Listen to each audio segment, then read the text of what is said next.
Here I am starting another series of lectures on testing of hypothesis using X-square or chi-square test.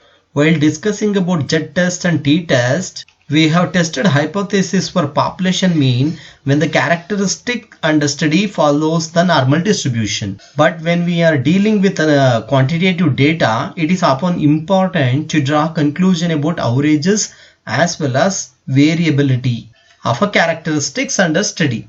In z-test and t-test, we mostly concentrate on population mean, whereas we also have to concentrate on x-bar as well as variability, which means variance. For example, assume a company manufactured the electric bulbs. Then the manager of the company would probably be interested in determining average life of bulbs, that what we call x-bar, and also he wants to determine whether or not variability of the life of the bulbs is within the acceptable limits. Also, you can have one more example.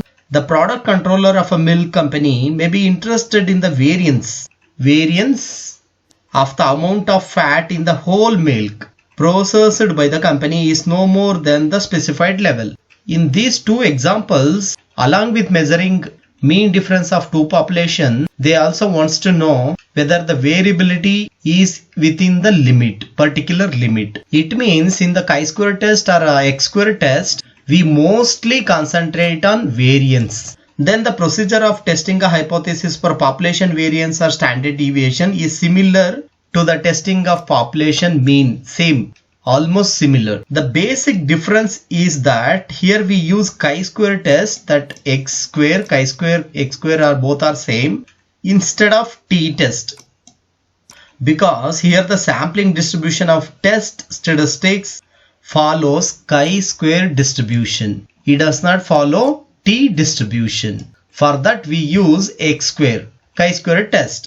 As you know, each of the testers having their own distribution according to their distribution, according to their table, like t table, chi-square table, z table, like that. It runs on the distributions only. So it is very important to give special attention to each test using their distribution. Then as we know, let us consider some of the assumption for calculating x-square for testing a hypothesis for chi-square test. As I keep on saying about assumption of parametric test, most of the parametric assumption will apply for all the testers coming under parametric test, but some of the assumption will be added to each testers because each testers customized according to the situation demands. So here also the characteristics under study must follow the normal distribution. Unless the population follows the normal distribution, we cannot go further, move with the x-square test. In other words, population from which random sample is drawn should normal with respect to the characteristics of interest. And the sample you obtain must be drawn randomly, and each sample must be independent. There is no scope for dependent sample, which will be considered while we are addressing about paired t-test, but here sample observation must be random and independent. You may ask me what is random. For that I can give you an example. Consider this is a population under which we are studying. Here in this population, if you consider this part only as your sample, the shaded part only for your sample, then it is not a random selection of the sample. It leads to bias and so many things. It leads to wrong generalization also. Whereas consider one more population for this, and for your study you will select sample from the whole population, which means in the selection of population must represent whole population. So this is a random sample. Random observations are selected randomly from the whole population. What is difference between these two population sample selection is it represent only some part of the population, but the samples selected in the second population represent the whole population. So you can generalize your findings to the whole population. So what I am talking here, a sample observation are random, must be random, and the samples you select must not be independent each other. Must be independent each other, must not be dependent each other. Then let us consider a problem so that we can understand how it works practically. So here we have a problem on x square test. Also, as I keep on saying you, chi-square test. So this is a chi-square test. Let the variance of certain dimension article produced by a machine is 7.2 over a long period. So here we are considering a machine produced some of the article over a long period, which is a population variance. In its lifetime production, the variance of production is 7.2. So since we are not considering a limited period, we can take it as climb. So also this is a variance of population. We have to consider this as variance of the population. Then let us see further. A random sample of 20 articles gave a variance 8.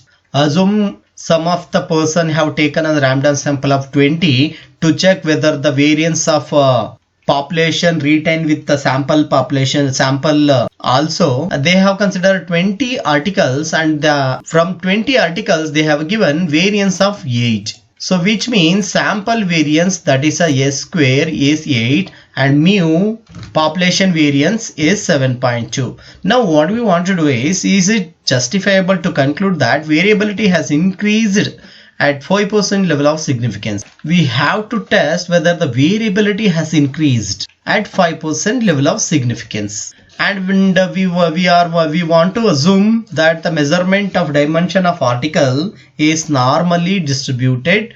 Since the measurement of dimension of article is normally distributed, we can proceed with the parametric test. And since in this problem we are dealing with variances only, there is a special distribution for considering variance in parametric test called x square test. So we can move with the x square test. Also our sample size is less than 30. So we are not going to deal this with z test for a larger population, for larger sample, whereas we are with dealing with sample population, smaller sample in this case. So for this problem, let us formulate hypothesis first. As I told you in the earlier only, the testing of hypothesis procedures remain same with this also, with a slight changes, because in the x square test we consider variance only, where the symbolically you can see some changes, otherwise it remains the same. For that, if you want to know how to procedure that are followed by to testing a hypothesis, you can seek my description box. There's a special video on especially I have addressed how to test a hypothesis, the procedure for testing a hypothesis. So now we can move on to the formulation of hypothesis, but before that let us extract what are the things we have in the problem. So here we are given with sample size. As I told you, sample size in this example is 20. We have taken a 20 sample. So n is equal to sample, small n is equal to small sample. So sample size is 20. And as I told you, out of 20 articles, they have given variance 8. Since you selected 20 sample, you obtained a variance of 8. So it is a sample variance. We indicate that by bigger S square. And here population variance under study, let the variance of certain dimension of article produced by a machine 7.2. This is a population variance. Population variance is 7.2. You must understand why I am considering 7.2 as a population variance and why I am considering S square as 8. This is just because out of 20 samples selected, it is giving 8 variance. So sample variance, the variance comes from sample. So we have to consider that under the sample variance. Whereas population variance, we have taken a population variance, which means the sum of the article produced by a machine over a long period. Over a long period means say for example it is in a lifetime. So it kept variance at 7.2 over a long period. So over a long period there is no specified period, which is a population variance. So for this problem, let us formulate a hypothesis for this. So as we know, we can formulate a null and alternative hypothesis. So firstly, we can concentrate on our claim. In this case, our claim always will be population. Here also population variance is our claim, but what to do with claim, it will be asked in the problem only. Is it justifiable to conclude that variability has increased? They are asking us whether the variability has increased. So which means our claim would be variance has increased. Since in the problem only they have asked is it very justifiable to conclude that variability has increased. So our claim would be claim variance greater than 7.2. Since our claim is variance greater than 7.2, our complement would be variance lesser than or equal to 7.2. And here one more thing we should keep in our mind, since our complement contains equality sign, whatever the complement whether complement or claim contain equality sign, we should take that equality into our null hypothesis. Here our complement contain equality sign, here equality sign, we will take complement as null hypothesis, that is a variability is lesser than or equal to 7.2, which means variability of dimension article has not increased, and remaining our claim would be our alternative hypothesis. Here alternative hypothesis is variability has increased, which means variability greater than 7.2, which means variability of dimension has increased. So once we formulate a null and alternative hypothesis for the given problem, we can move on further to decide a appropriate test after obtaining a level of significance. In this example, our level of significance is 5%, and since alternative hypothesis contain one-tailed test, this problem is a one-tailed, thus a right-tailed test, which means rejection region falls in the right side of the distribution. And one more thing you should keep in your mind always, one more thing, how to decide our claim sign. Here our claim sign is greater than, how to decide that? So for that you should concentrate on the population information. In this problem the population information is 7.2, and you should look into the problem like what is the motive behind this information, that is it justifiable to conclude that variability has increased. If it is decreased, we could take variability is less than 7.2. In the problem only they are asking variability has increased, so for that we have to take variability has increased, which means variability is greater than 7.2. And as I told you already, since we are dealing with variance in this problem, we can consider a special problem which is reserved for considering variability is chi-square test. So appropriate test for this problem is chi-square test. And the formula for calculating chi-square test is x square is equal to n minus 1. There is a two formula for calculating chi-square. One, when you know the sample variance, like sample variance, when you will use this formula. Here we know the sample variance. Our sample variance is 8 in this case. When you know the sample variance, you can follow this formula. But when you do not know the sample variance, you should follow some other formula that I will explain you. I will make a separate video on that, and next video will coming on x square test when the sample variance is unknown. So here n minus 1 sample variance in the denominator. So population variance. This is a very simple formula, and all the information what are the containing in the formula we are having with all the information. Here n is equal to 20. Number of sample taken by the testing authority is 20, and s square is 8. When from 20 sample the variability given 8 and the population variance is 7.2. So without delay we can apply to the formula, which means I will replace all this information to the formula only, then you can easily understand that. So x square n is, as I told you, 20 minus 1 remains same as a mathematical operation, and s square in our example variability of sample is 8, so I have taken 8 as it is. You don't want to worry about square in the sense variance only, which indicate. So we have taken variance as it is directly, and population variance is 7.2. I have taken population variance in the denominator. In the next step I will go on to simplify the information given here.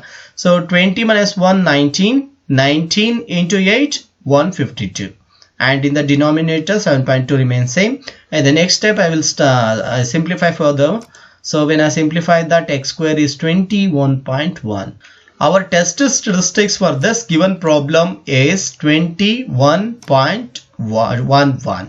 Now we want to obtain critical value of a square test using a critical value table only, so that we can arrive at a conclusion. Then let us consider a critical value for this problem.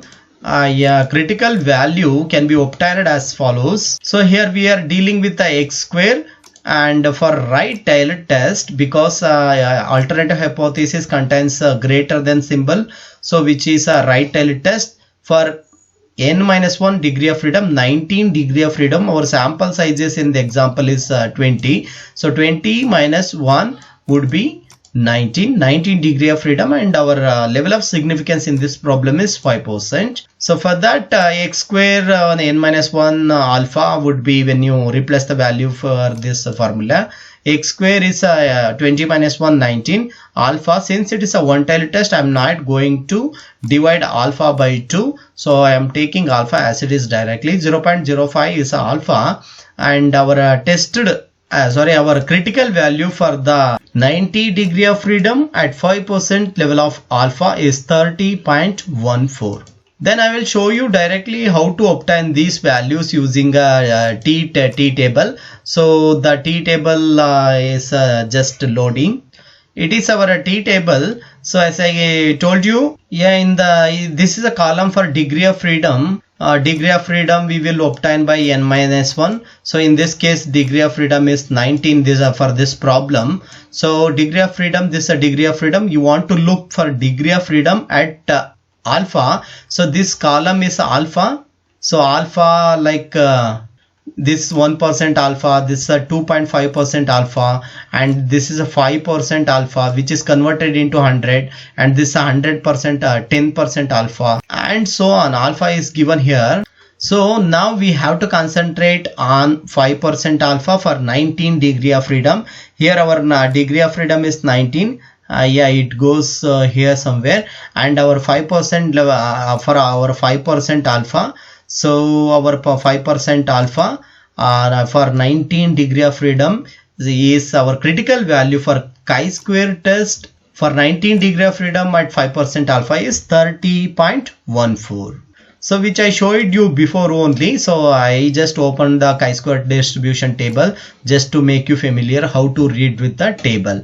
So this 30.14 is a chi-square test for our critical values for this problem for 19 degree of freedom at 5% level of significance. So now we are having with the two values, one chi-square test for test statistics and chi-square test for critical values. Now we want to plot that values in the chi-square distribution so that we can take a decision. Here, since the calculated value of test statistics, our calculated value of test statistics is 21.11. That we can obtain 21.11 is our calculated value, and which is here you can see that 21.11, which falls somewhere here 21.58 it is, whereas our calculated value will fall the 21 point somewhere here in the fraction. It will fall here only, and our x square for critical value fall here.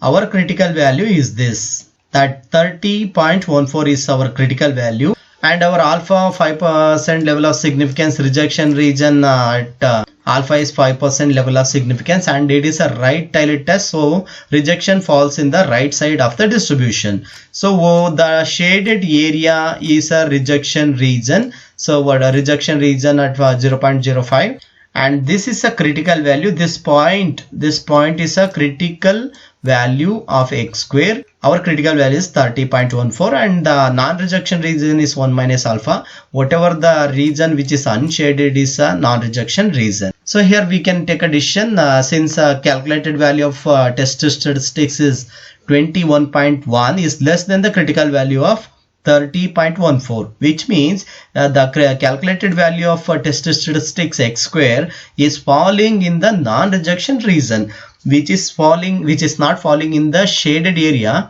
whereas it is falling in the non-shaded area. So which means the test statistics lies in the non-rejection region.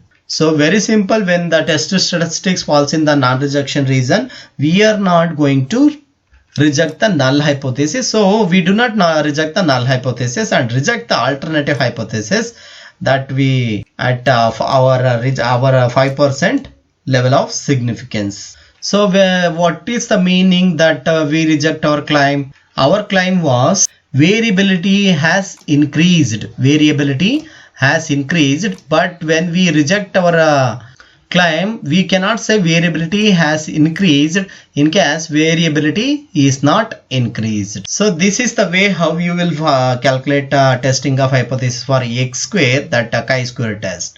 Thank you so much for watching. Please do subscribe to my Vision Academy YouTube channel.